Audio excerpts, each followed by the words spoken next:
Hello kids, welcome to my channel बाबा की पाठशाला। तो आज मैं लेके आई हूँ आपके लिए व्याकरण में सबसे पहला जो टॉपिक हम पढ़ते हैं वो है भाषा। तो अब भाषा किसे कहते हैं? बोलकर या लिखकर भावों या विचारों को प्रकट करने का माध्यम भाषा है। तो मतलब जो भी हम बात करते हैं एक दूसरे से, अपने जो भी थॉट्स होते हैं, विचार हैं, वो जो एक दूसरे को तक पहुँचाते हैं, जो समझते हैं, उसी को हम, वही जो माध्यम है उसी को हम भाषा कहते हैं। अब हम एक भारत देश में रहते हैं जो कि एक बहुत बड़ा देश है। इसमें अनेक भाषाएं बोली जाती है। जैसे भारतीय संविधान द्वारा जो 22 है, 22 भाषाओं को मान्यता दी गई है। ये भाषा हिंदी, उर्दू, डोगरी, गुजराती, बोडो, मलयालम, सिंधी, असमिया, कश्मीरी और बहुत सारी ऐसी भाषाएं जो हमारे संविधान ने लागू की गई है। और भाषा की अब आवश्यकता क्यों होती है? ये एक प्रश्न है, सबसे इम्पोर्टेंट क्वेश्चन है कि भाषा की आवश्यकता क्यों होती है। तो अपने हम एक समाज में रह रहे हैं और हमें किसी न किसी तरीके से अपनी बात पहुंचाने के लिए, भाषा के द्वारा ही हमें दूसरे तक अपनी बात पहुंचाने के लिए भाषा की ज़रूर आवश्यकता पड़ती है। वो चाहे, अब भाषा के रूप कितने होते हैं? भाषा के दो रूप होते हैं मुख्यतः, मौखिक रूप और लिखित रूप। मौखिक रूप वो है जो हम बोलते हैं या सुनते हैं, उसी को हम मौखिक रूप कहते हैं। अर्थात जब दो या दो से अधिक व्यक्ति बोलकर अपने मन के भावों या विचारों को एक दूसरे के साथ प्रकट करते हैं तो उसे भाषा का मौखिक रूप कहते हैं।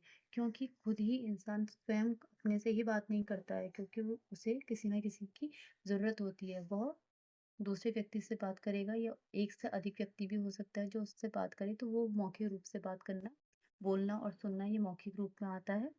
जैसे बच्चे, जैसे कोई टीचर है वो बच्चों को बोल के पढ़ा रही है, तो ये यहाँ पे मौखिक रूप है। जो भी हम बोल रहे हैं वो मौखिक रूप है, और सुनना और जो भाव समझ रहे हैं वो सुन के, वो सुनना है। एक वो सुनते हैं, वो भी मौखिक रूप से।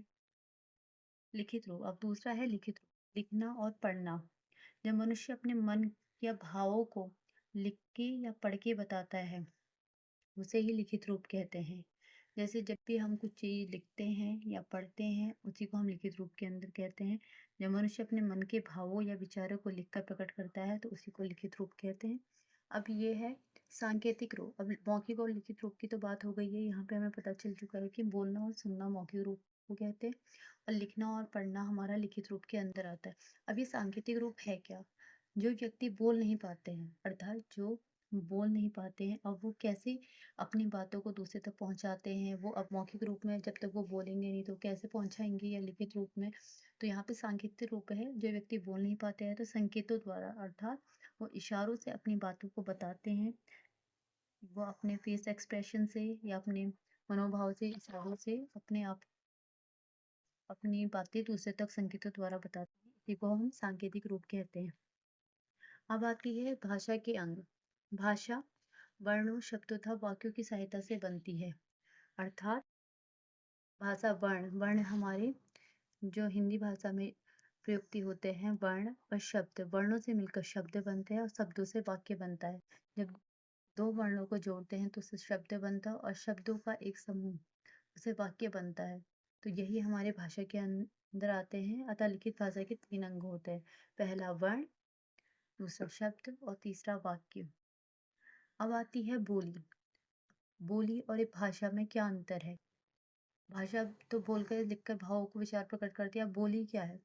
अब छोटे से क्षेत्र या कस्बे में बोली जाने वाली भाषा को हम बोली कहते हैं। जैसे मैथिली, राजस्थानी, बुंदेलखंडी, ये अपने अपने छोटे छोटे क्षेत्रों में अलग अलग भाषा बोली जाती हैं, तो उसी को हम बोली कहते हैं। अब ये उपभाषा क्या है? एक तो भाषा है, एक दूसरी उपभाषा है। जब बोली का क्षेत्र बढ़ जाता है, अभी अब एक छोटे से क्षेत्र की बात कर रहे हैं, वो है बोली। अब ये है कि जब बोली का क्षेत्र बढ़ जाता है, उसमें साहित्य रचना होने लगती है, तो उसे हम उपभाषा कहते हैं। एक तो हो गई भाषा, एक है बोली और एक है भाषा। छोटे क्षेत्र में बोली जाने वाली भाषा को हम बोली कहते हैं, और बोल कर या लिखकर भावों को विचार प्रकट करने को भाषा कहते हैं। अब उपभाषा है क्या? जब बोली का क्षेत्र बढ़ जाता है, अर्थात उसका क्षेत्र बढ़ जाता है, उसका एरिया बढ़ जाता है, तो उसमें साहित्य रचना होने लगती है। जैसे व्रज, अवधि, तो ये हमारी उपभाषा के अंदर आते हैं। अलग अलग क्षेत्र में उनका क्षेत्र बढ़ जाता है। जैसे ब्रज में, ब्रज भाषा देखी होगी आपने, ब्रज भाषा बोली जाती है, तो एक उपभाषा है जो उस क्षेत्र के अंतर्गत बोली जाती है। अवध, अवध में क्या है? अवधी भाषा का प्रयोग किया जाता है। अब लिपि। अब ये लिपि क्या है? भाषा बोलते समय जो शब्द हमारे मुख से निकलते हैं, उनकी ध्वनियों को लिखने के लिए कुछ निर्धारित होते हैं, उन्हें लिपि कहते हैं। अर्थात जब हम बोलते समय हमारे मुँह से जो ध्वनियाँ निकलती हैं, कुछ चिन्ह निर्धारित हो, उन्हीं को ही लिपि कहते हैं। अब अलग-अलग अब भाषा के लिखने के ढंग को अर्थात जो भाषा का लिखने का ढंग है, उसे ही हम लिपि कहते हैं। प्रत्येक भाषा की अपनी एक लिपि होती है।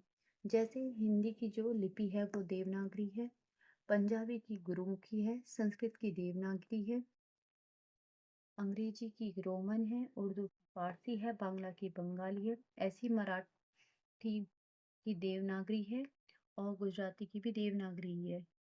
तो ये अभी तक हमने पढ़ा भाषा। तो अर्थात अभी जो हमने पढ़ा तो भाषा मुख्यतः बोलकर या लिखकर भावों को विचारों को प्रकट करने का माध्यम है। भाषा के रूप होते हैं मौखिक और लिखित रूप। सांकेतिक रूप को ऐसा भाषा के रूप में नहीं लिया जाता है, पर ये भी हम इसको नॉर्मली हम पढ़ने के लिए सांकेतिक रूप होता है, पर जो मुख्यतः जो भाषा के रूप होते हैं या अंग कह सकते हैं, वो दो प्रकार के होते हैं, मौखिक रूप और लिखित रूप। भाषा के अंगों में की बात करें तो भाषा के 3 अंग होते हैं, वर्ण, शब्द और वाक्य। वर्णों से शब्द बनते हैं और शब्दों से ही वाक्य बनते हैं। जब वर्ण 2 शब्दों को मिलके बनता है तो उससे एक शब्द बनता है और शब्दों का ही समूह हमारा वाक्य कहलाता है। अब बोली, बोली थी छोटी सी क्षेत्र के अंदर जो बोली जाती है उसे बोली कहते हैं। और उपभाषा जब वो बोली का क्षेत्र बढ़ जाता है, यहाँ पे है छोटे से क्षेत्र को कहते हैं बोली, और इसी जो छोटे क्षेत्र का अब क्या होता है, क्षेत्र जो बढ़ जाता है उसको हम कहते हैं उपभाषा। और लिपि जो होती है हम बोलने का जो हमारा अर्थात भाषा के जो लिखने का जो भाषा को लिखने का ढंग है, हम कौन सी भाषा किस लिपि में लिख रहे हैं, कैसे ढंग में लिख रहे हैं, उसी को हम देवनागरी उसी को ही हम लिपि कहते हैं। जैसे हिंदी को देवनागरी में लिखते हैं, पंजाबी गुरुमुखी में। तो अलग अलग आप लोगों ने देखा भी होगा, अलग अलग भाषा को लिखने के लिए अलग अलग प्रकार से वो हर जो भाषा होती है लिखी जाती है और पढ़ी जाती है। सब शब्द एक जैसे होते हैं पर उनको लिखने का ढंग अलग होता है, तो उसी को ही हम लिखने का ढंग अर्थात भाषा के लिखने के ढंग को ही लिपि कहते हैं। आपने देखी होगी अंग्रेजी को भी हम कैसे लिखते हैं, हिंदी हमारी बिल्कुल अलग होती है, उर्दू अलग लिखी जाती है, पर जो उसमें लिखा होता है वो सब एक समान हो सकता है, पर उन्हें अलग अलग प्रकार से उसी ढंग से लिखा जाता है, तो उसी को हम लिपि कहते हैं। तो ये हमने अभी आज पढ़ा भाषा। अगर आपको मेरी वीडियो पसंद आई हो तो लाइक एंड सब्सक्राइब कीजिए।